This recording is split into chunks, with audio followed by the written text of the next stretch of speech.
E hoje com mais um convidado especial, meu ex-professor, meu amigo, Milton Bíscaro. Oi, Milton, como é que você Olá, está? bem, Tudo cara? bom? Quanto tempo? Faz muito tempo mesmo.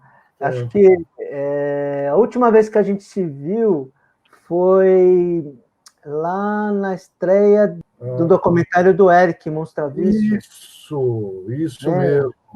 O filme dele está numa dessas plataformas digitais, né? Pois é, tá na Amazon. Eu Pô, te na falo. Amazon Prime, quer dizer, maravilhoso. A gente fica super feliz com É, o Everest, porque acho que o filme dele é muito interessante. tive a oportunidade de participar de algumas das diárias desse documentário, né? Do Jogo Cego. E a gente comentou, falamos de você depois, né? Do trabalho, da escola, né? Foi uma. Fico feliz com a lembrança. Sua primeira formação não foi exatamente o cinema, né? Você Não, começou não. como professor, você se formou como professor, né? Me conta um pouco essa mudança, né? Você se formou como professor de física, é isso? Isso. Eu me formei como físico. Não, eu fiz até bacharelado, não licenciatura. Então, Aham. agora, né, eu sou, entre aspas, um cientista, né, um físico. Na realidade, acho que a minha trajetória sempre foi meio tortuosa, porque quando você tem muitos interesses e nenhum talento especial, você começa a tirar para todos os lados. Quer dizer, na época do vestibular, eu tinha dúvida entre prestar história ou física, acabei prestando física. E enquanto eu cursava, né, a física aqui pela USP, né, em São Paulo, eu descobri eu já era apaixonado por cinema, mas eu não sabia, né, eu nunca tinha, né, eu venho do interior, então uma cidade que não tinha cinema, então o meu acesso cinematográfico era limitado. E quando eu vim para cá, para São Paulo, eu me tornei um rato de cinemateca e vi muita coisa, né, descobri que era mais do que um interesse e, após terminar a física, eu resolvi fazer cinema, né, e terminei, né, física e fui fazer cinema. A arte e ciência tem elas estão muito ligadas, né? Você tem a inspiração e o insight, né? Então existe, acho que, todo né, né, linhas que ligam essas duas áreas do conhecimento. E cinema tem muito de ciência, né? Tem muito de técnica, tecnologia. Mas como que você aplica essa tecnologia ao cinema? Como é que funciona Você isso? sabe que não é incomum, né? Você tem vários cineastas. O James Cameron é físico, né? E virou o Eisenstein era engenheiro, né? Aham. Assim como o Hitchcock. Mesmo aqui no Brasil, quer dizer, nomes importantes ligados à pesquisa, né? O Ismail, por exemplo, eu não sei se ele chegou a terminar, mas o Ismail Xavier, professor da ECA, fez engenharia.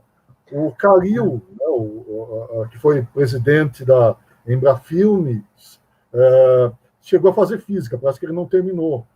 O Marcelo Tassara era um físico, e o Marcelo Tassara é um dos nomes fundamentais no cinema de animação do Brasil. Morreu recentemente, né? Uhum. Então, nós temos, né, eu acho que essa ligação, ela não ocorre só comigo, quer dizer, você tem uma série de realizadores que têm essa formação. A formação tecnológica, a formação dá suporte para uma série de, né, de ofícios, né, na área cinematográfica, como som. Né, você tem, técnico de som envolve uma série de conceitos que são físicos. A fotografia, né? Então, isso de uma maneira mais específica, quer dizer, mais do ponto de vista da técnica. Quer dizer, não que necessariamente um fotógrafo precise ter essa formação, mas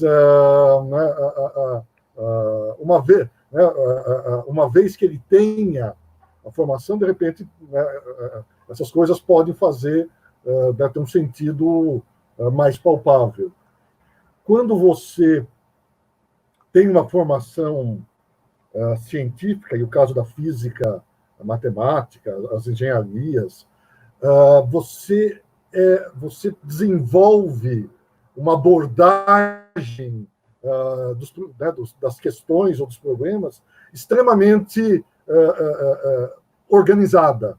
E como o cinema é extremamente complexo, envolve uma série de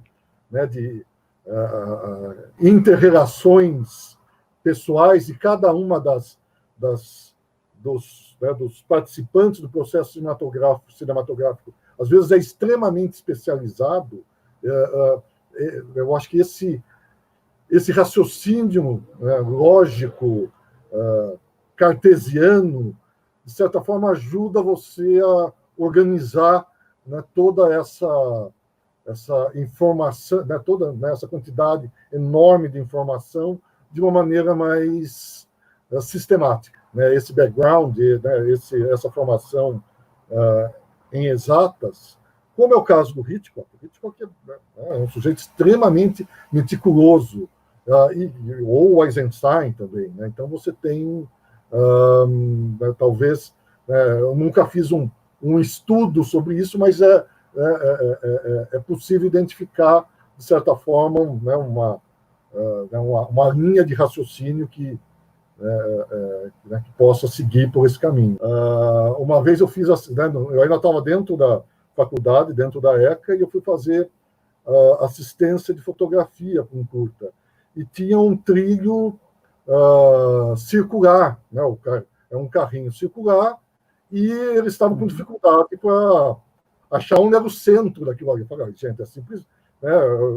Eu sabia matematicamente como fazer aquilo ali. Quer dizer, então, o que eles fariam, provavelmente, a tentativa e erro, eu sabia matematicamente como chegar no lugar correto. Quer dizer, então, pelo menos ter essa noção da matemática. Mas, agora, falando dessa questão do você ingressar para o cinema, ter essa já disposição técnica por conta do seu bacharelado em física. Aí você muda para uma coisa que também tem muito de humanas e tal. Você acabou se formando como cineasta, ou você teve uma parte mais técnica? Como é que foi isso? Sim. Bom, eu já tinha uma formação em humanas que não é... quando eu prestei vestibular, o meu primeiro vestibular, eu tinha dúvida se eu ia fazer história ou física. Eu acho que, como aluno do ensino médio, eu era muito melhor em história do que em física até. Mas eu falei, eu acho que eu optei por fazer física. Agora, e durante o curso, eu acabei me interessando pela área de montagem. Então, eu me especializei mais especificamente na questão da montagem e edição. Então, minha formação ocorreu nesse campo. Quer dizer, lógico, a gente tive experiências como fotógrafo, jamais faria fotografia.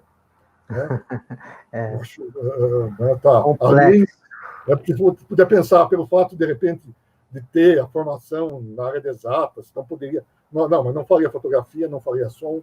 Eu acho que montagem é aquilo que me interessa mais, e, de certa forma, a montagem em si tem uma relação muito forte com a ideia da máquina, a ideia do processo, a ideia do científico, do mecânico, tanto que o Eisenstein, quando ele fala da montagem, ele diz que a montagem é a locomotiva que carrega o filme Então, eu tenho um gosto assim por esse lado das engrenagens que constroem aquilo que está por trás e que proporciona o movimento daquele do filme. Quer dizer, eu gosto das engrenagens que estão por trás do filme. Além de trabalhar especificamente com montagem, pensar em termos de história, né, do cinema, porque eu sempre procuro pensar na evolução da montagem na história do cinema. Essa questão da montagem, da história do cinema, né, que eu acho que é o que a aula, né, eu tive aula com você sobre história do cinema, e conversamos muito a respeito disso, fora da classe de aula, né, e procurando as origens, né, dessa questão cinematográfica, a gente conversava muito sobre Eisenstein, como você estava falando agora há pouco, dessa questão histórica da montagem do cinema soviético e cinema alemão, e toda essa formação, né, visual audiovisual que você tem. Até lembro de passagens em que você falou que o cinema, sempre o som estava presente, mas não representado pelo som mesmo, mas sim pelas imagens onde ele aparecia. Então você tinha uma referência sonora dentro de um filme mudo, por exemplo, que não tinha a ver com a música que acompanhava. Isso eu achava muito instigante, né, nossas conversas sobre isso. E eu queria ver com você essa questão que eu estava falando do teatro chinês de sombras, lembra? É um assunto que eu sempre falava com você sobre o início do cinema. Eu achava essa coisa de projeção de sombras, é uma coisa até pré-histórica. Eu lembro que eu fazia isso muito sozinho quando eu era criança. E eu, de vez em quando, fazia isso com minhas irmãs. E, tipo, acho que é uma coisa meio que ancestral e que acho que o cinema, nos primórdios do cinema, em vez de se projetar sombra, se projetava luz. É um negócio muito interessante. Eu acho que, né, quando eu dou o curso, né, pelo menos, né, na Escola Livre, eu sempre procurei colocar né, a formação, os dispositivos pré-cinematográficos. Né? Então, aí entram as lanternas mágicas, né,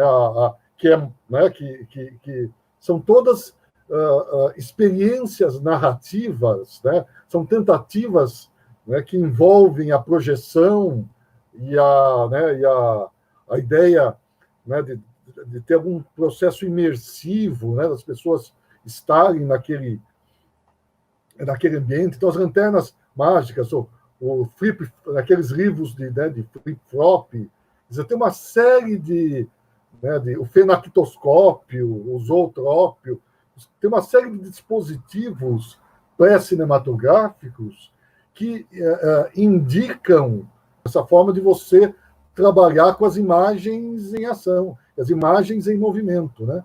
Eu sempre fico, às vezes, muito tempo, dou um peso maior para o início do cinema, né? Porque é aquilo que eu acho que é mais difícil um estudante ter acesso e ter alguma reflexão conduzida, né, do que necessariamente um cinema mais contemporâneo. Quer dizer, a minha esperança como professor é que o conjunto de conhecimentos, procedimentos, né, que nós estudamos, né, no princípio do cinema, podem ser aplicados a qualquer momento da história. Então, uma vez que você entenda, né, como a gente faz esse estudo né, dos primórdios do cinema, as ferramentas são as mesmas. Né?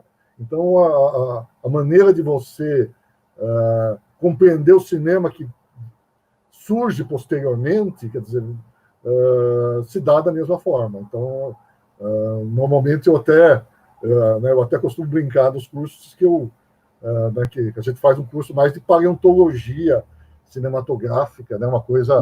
Ficamos muito tempo... A década de 20, por exemplo, a década de 20 é extremamente rica. Então, eu acho que às vezes compensa você né, ficar um tempo maior vislumbrando o que foi a década de 20, com as suas diferentes facetas, né? O cinema alemão e o expressionismo, você tem, né, o cinema soviético, a vanguarda francesa, o cinema americano que começa, o cinema, né, industrial americano que começa a se estruturar, né, até que isso vai acabar desencadeando no cinema sonoro. Então, acho que esse período ele é extremamente rico e eu acho que, por exemplo, dos meus cursos, normalmente eu dou um peso maior para isso e vira e mexe acaba faltando, às vezes, eu dificilmente chego no cinema contemporâneo né, nos cursos que eu dei na escola, quer dizer, mas é porque eu tenho essa impressão, ou esse desejo, que nasce de uma reflexão, né? Não é simplesmente, né, o fruto de uma, né, de uma vontade, mas eu acho que as ferramentas de análise que foram trabalhadas nesses primeiros cinemas continuam sendo válidas, interessantes, e caberá, né, ao estudante usá-las quando estiver lidando com o cinema mais contemporâneo. Eu acho que não dá para você entender o Godard quando ele vai trabalhar as referências do cinema, né, clássico americano, sem ter passado pelo cinema clássico americano. Relações entre o contexto histórico e as evoluções técnicas vão ajudando ajudando no estabelecimento da linguagem cinematográfica.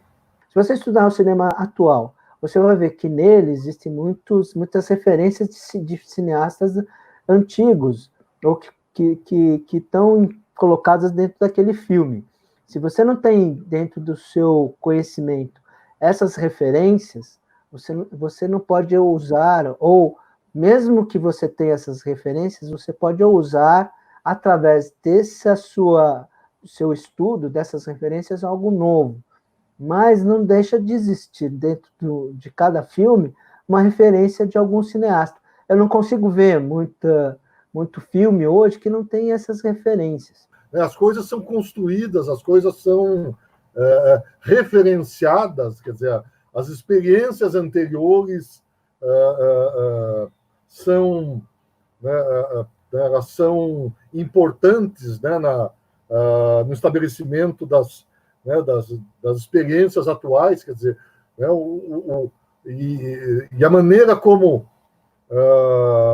né, os cineastas, por exemplo, né, lidavam com o surgimento do som, né, no final da década de 20, e o que, né, os cineastas contemporâneos tiveram que lidar com a passagem da película para o digital. Existe uma série de similaridades, quer dizer, então, né, eu acho que ter né, ajudar a criar essa bagagem, né, esse arcabouço, né, de experiências, é uma das funções de uma disciplina como História do Cinema, né?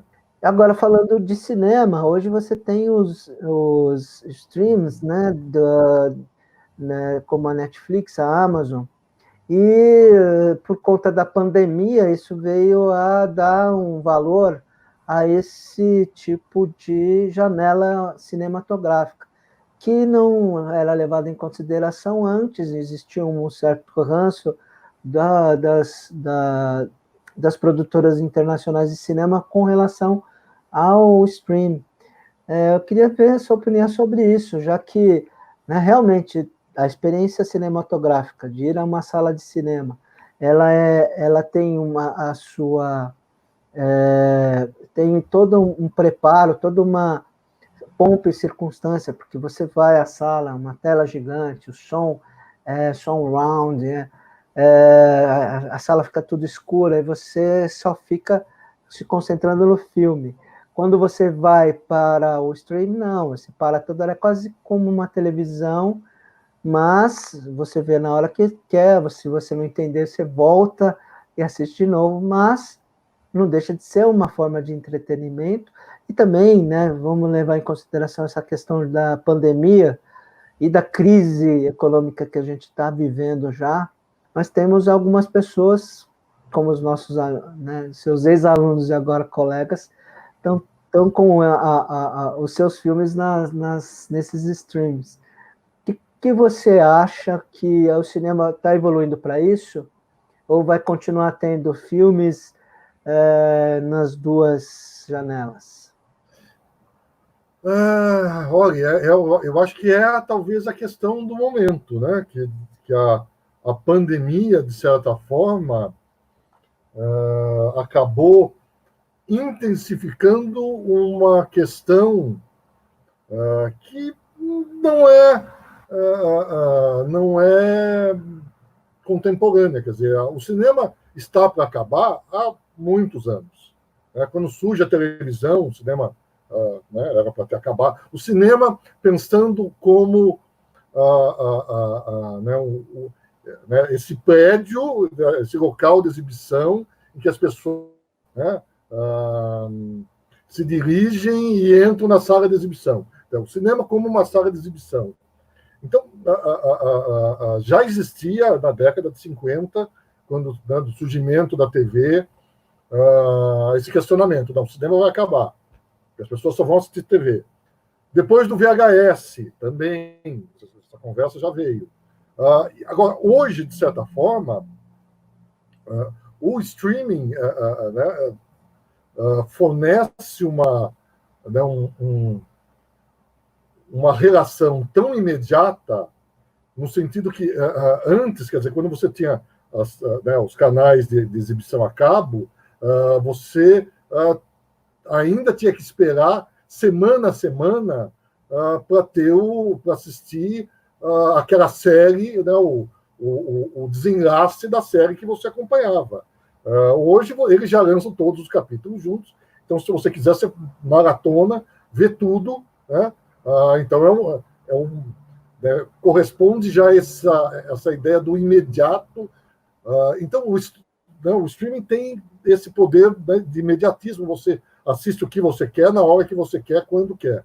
E normalmente com uma qualidade boa, porque as televisões estão melhores, você tem você pode ter sistemas de áudio que tornam a experiência rica.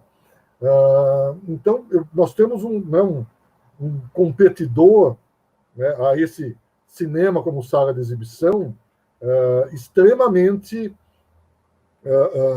poderoso.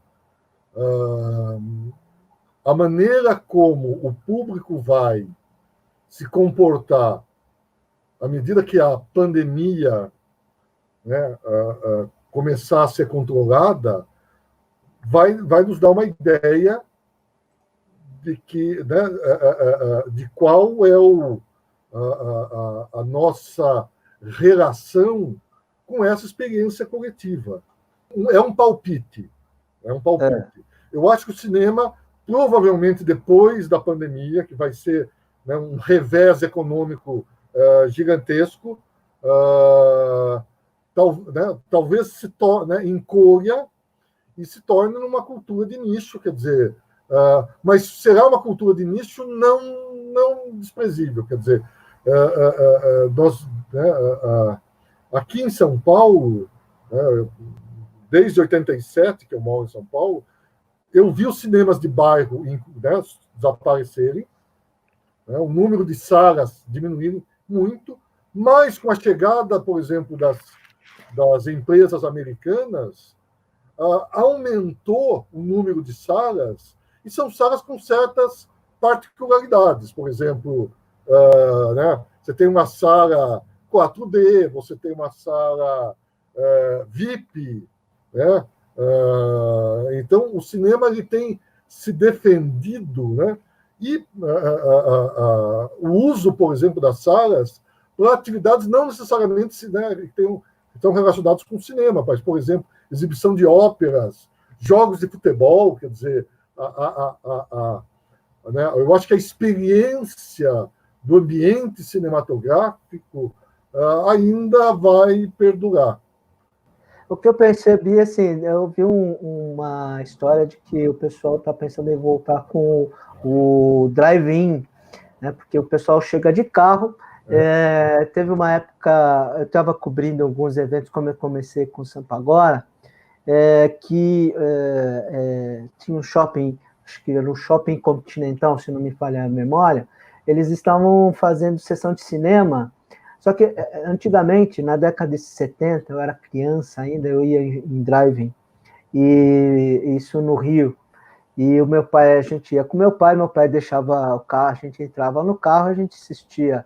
Tinha uns desenhos animados e depois tinha os filmes que eles assistiam, meu pai e minha mãe, e eu dormia com as minhas irmãs lá no Fusca, no fundo do Fusca.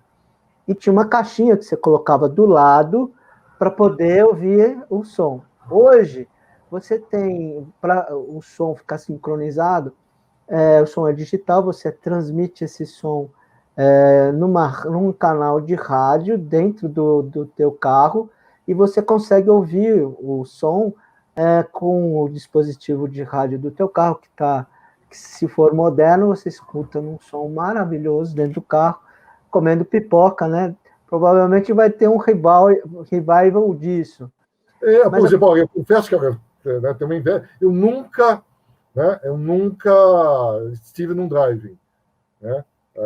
Como eu falei, eu venho numa cidade do interior que nem tinha cinema. Então, é uma experiência que falta. Né? Mas, olha, de repente é um caminho. Quer dizer, eu acho que, no fundo, né, eu acho que a pandemia, de certa forma, ela está mostrando que a necessidade do contato humano, ou da interação, ela é forte, né? Tanto que uma das... Né, é lógico que existem pessoas que têm dificuldade em relação à quarentena pelo fato de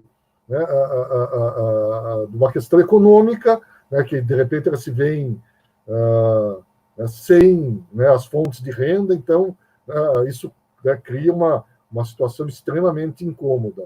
Mas mesmo pessoas que têm um certo conforto e podem manter a quarentena, essa questão do contato, da interação, de você ir num filme, depois sair, ficar num bar, né, comentar o filme, quer dizer, né, por exemplo, comédia, quer dizer, quando você está numa sessão, num cinema de comédia, né, às vezes né, o comportamento da plateia influencia muito na maneira que você vai reagir ao filme. Então, eu acho que, nesse sentido, por exemplo, né, pode ser que surjam soluções criativas e revivals, quer dizer, você tem que pensar que o cinema 3D é da década de 60, né? Final da década de 60, 70. Então, cinema com cadeiras que se moviam, são essas salas 4D, também tem. O Terremoto foi o primeiro filme que teve um sistema. Você tinha cinema com cheiro. Então, já, né, algumas dessas soluções que de repente ficaram lá atrás, como driving, né, possam ser resgatadas. Eu tive um contato com uma pessoa, né, falando um pouco dessa coisa do revival com essas coisas atuais, que era um produtor de vídeo em realidade virtual. Eu achei isso muito interessante, né, pensando um pouco em termos de Matrix, não tão virtual assim, quase que não, né? Mas eu estou pensando nessa questão de essa interação muito mais intensa com o próprio filme, que é dada a partir de jogos, né, esses jogos de ação que você tem no computador, que você pode interagir, que eu acho interessante. Né, que é todo um sistema que eu vi no Black Mirror alguma coisa parecida com uma teoria com uma ideia que veio do Fernando Meirelles há uns 10, 15 anos atrás, que era essa questão da interatividade com o filme e com as saídas que você dá dentro daquele filme. Evidentemente, não dá para você, a partir das escolhas que o espectador tem, criar saídas o suficiente para aquelas escolhas, né? É assim como se você vivesse dentro de um filme, mas não deixa de ter uma certa um toque de que daqui a pouco isso possa acontecer. Não com tantas saídas, mas com algumas as ideias para você interagir dentro do. Sabe que isso já foi mais. Era uma discussão mais forte há 10 anos atrás. Porque, né, houve uma época que começou com os livros, que você podia escolher o destino do personagem. Tipo, o personagem entra, né, pela porta vermelha, vai para um lugar, entra pela porta azul, você vai para outra página. Então, você construía a história. E tentou-se fazer um cinema baseado nisso. Eu dei aula na UFSCar, no curso, né, de áudio lá na UFSCar, no curso de imagem e som, por volta de 2003, 2002, e um dos projetos era algo assim, era algo interativo. Então, eles filmaram várias possibilidades e, dependendo da escolha do público, a história caminhava para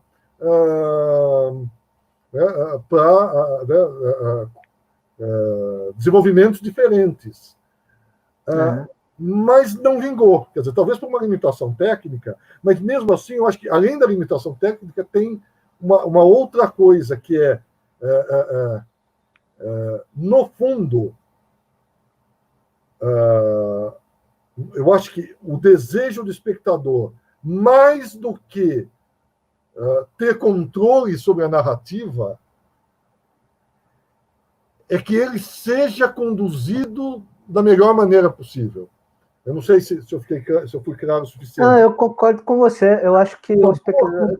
Quer dizer, um filme que tem uma única... Né, que está tudo já pré-determinado, né, e seja bem, né, arquitetado, é mais eficiente do que, de repente, você deixar a coisa... Né, você ter várias opções e, de repente, ao final da escolha, daquela média do público, né, pode ser que a frustração seja total, quer dizer... Né, você deixa a decisão para cima do espectador, isso pode ser frustrante. Não, eu acho e pode ser que frustre todo mundo mesmo. Né? Digamos que, né, vamos pensar, né, o realizador tem a história que ele... Né, se você assiste o filme daquela maneira que o realizador idealizou, você acha demais, maravilhoso. Agora, digamos que você pegue um filme, esse mesmo filme ponha opções, e que no final do processo com essas opções, o público chegue a uma construção idêntica à que aquele realizador havia pensado. Talvez ele não goste. Porque talvez ele fique com aquela impressão que poderia ser melhor se eu tivesse tomado outro caminho. Mas aí se tem a possibilidade de tomar esse outro caminho, também tem essa. Mas aí que está. Você, a rigor, só se for uma experiência individual, que é coisa do jogo. Porque aí você pode escolher e ver vários caminhos. Mas, por exemplo, se você está na média de uma experiência cinematográfica, quer dizer, com um grupo de pessoas, é uma média. Quer dizer, de repente, você teria que ver várias vezes ou combinar com amigos para, né, direcionar na escolha de um certo ordenamento que você não tentou anteriormente. Então, mas talvez gere essa frustração. Você fala, puxa vida, não era poderia ser melhor se fosse do outro jeito, porque você não tem essa, né, essa sensação do outro jeito se você não vivencia. E se você vivencia pela segunda vez, procurando os outros caminhos, não é a mesma coisa, porque você é uma outra experiência. Né? É quase uma experiência diferente por conta da participação e você vai querer saber se tivesse feito um caminho, como seria. Mas, assim, em termos gerais, eu acho que dá até para achar um jeito para isso. Mas é uma ideia que pode ser debatida mais tarde. Agora, falando em ideia de participação, dessa coisa de cinema, queria ver a sua opinião com relação à Escola de Cinema de Santo André, que a gente estava até falando agora há pouco, né?